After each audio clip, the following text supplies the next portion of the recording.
সন্তানের লাশও কখনো কখনো পরিবারের জন্য স্বস্তির কারণ হয়, যখন সুনিশ্চিত করে জানা যায় এই কবরেই শুয়ে আছেন প্রিয়জন, যাকে খুঁজতে গিয়ে এরই মধ্যে পুরো পরিবার ক্লান্ত, চোখের পানিও যেন শুকিয়ে গেছে।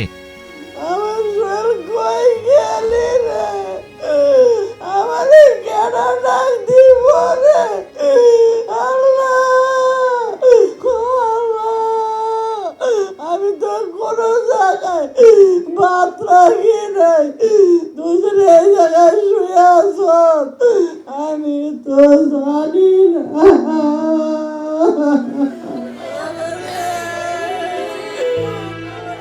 এক বছর ৮ মাসের যুদ্ধ, এই যুদ্ধ অপেক্ষার, এই যুদ্ধ শুধু একটু পরিচয় নিশ্চিত হবার।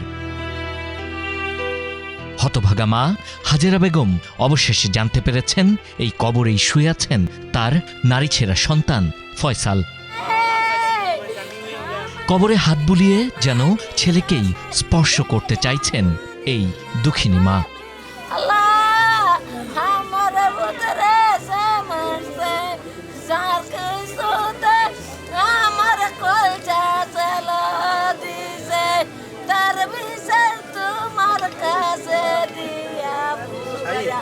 ভরসা পেতে নিজেকে হতে হয় পাতের মতো দৃঢ়, ঠিক যেমনটা জেরুসালেম। কলেজ শিক্ষার্থী ফয়সাল ২০২৪-এর স্বৈরাচার বিরোধী আন্দোলনে সক্রিয়ভাবে অংশ নেন। সবশেষ ১৯ জুলাই মায়ের সাথে দেখা করে মিছিলে গিয়েছিলেন। এরপর থেকেই নিখোঁজ ফয়সাল। সুরতহাল ও ডিএনএ যাচাইয়ের পর শনাক্ত হয় গুলিবিদ্ধ হয়ে রায়ের বাজার কবরস্থানে বেওয়ারিশ হিসেবে দাফন করা হয়েছে তাকে। তুই আমার বুকে না লইয়া রাত কোনা ঘুমাইতাম রে উতরে বাবা রে, কত খুঁজছে ভাই, একটু চাইল না। কলেজ মেডিকেল বাবা রে রাইকা কইছে না, আমার বাবা রে গুজাইয়া ধুইয়া দিছে।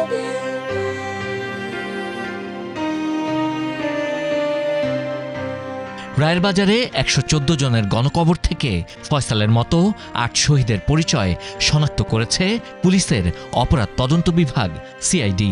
সোমবার সকালে পরিবারগুলোকে কবর বুঝিয়ে দেওয়ার সময় ভারী হয়ে ওঠে সেখানকার পরিবেশ।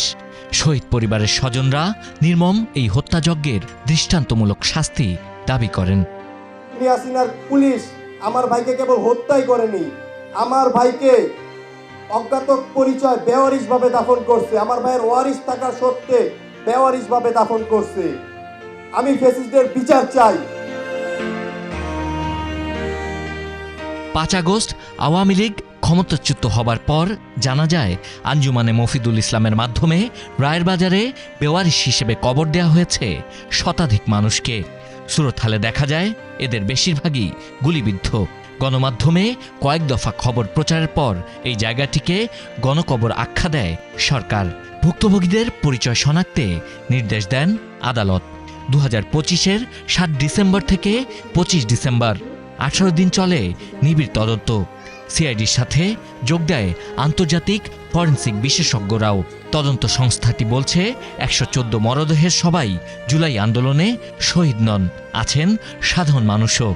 এখানে ছোট্ট বেবিও আছে, কিন্তু রোড অ্যাক্সিডেন্ট আছে, ২০ পানে আত্মহত্যা। বাট আমাদের কিছু করার ছিল না, যেহেতু ওই টাইমটা ধরে, ওই এনক্লেভ ধরে আমাদের সকলকে উঠাতে হয়েছে। এটাই ১১৪ জনই জুলাই যোদ্ধা না। আমরা কিন্তু অনেক ডেড বডির ভিতরে কিন্তু বুলেটের প্লেটস পেয়েছি, অলমোস্ট সবাই বুলেট ইনজুরি। অনুষ্ঠানে অংশ নিয়ে দুই উপদেষ্টারা জানান, শহীদ পরিবারগুলোর পাশে সর্বাত্মকভাবে থাকবে সরকার।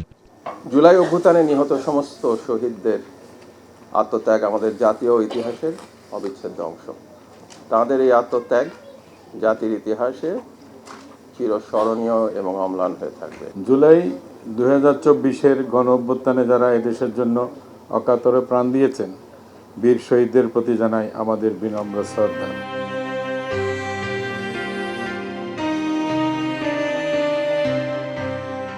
কবরস্থানে সমাহিত বাকি ১০৬টি মরদেহের পরিচয় এখনও শনাক্ত হয়নি।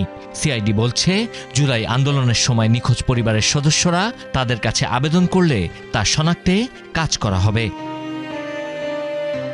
Sabbir Ahmed, star news, Dhaka.